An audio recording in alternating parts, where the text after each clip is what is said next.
Let me just conclude. So there's certainly a range of behavioral factors that matter for job search, and we can think about incorporating them into our models and what they help us in terms of understanding how people search for jobs. And what I showed you today is mostly focusing on one of these aspects, but this one had sort of was surprisingly successful to us in providing an explanation for these patterns that we see in this particular Hungarian UI reform. And Hungary was a little bit unique in the sense that most countries don't have reforms that look like this, but we think it's very interesting to test this in other contexts.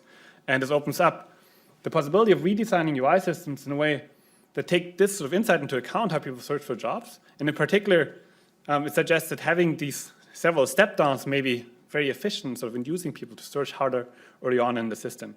And in particular, in the Hungarian system, it's interesting that the way they redesigned this, it made the system essentially more generous for everybody, because depending on when you found a job, you always got at least as many benefits as in the old system. But people searched so much harder for jobs initially that UI system overall actually saved quite a bit of money. So it made the system more generous and it saved money, which is what we usually think is not possible, that usually there's a trade-off between having additional transfers and the small hazard that sort of disincentives people from finding a job. Thank you very much.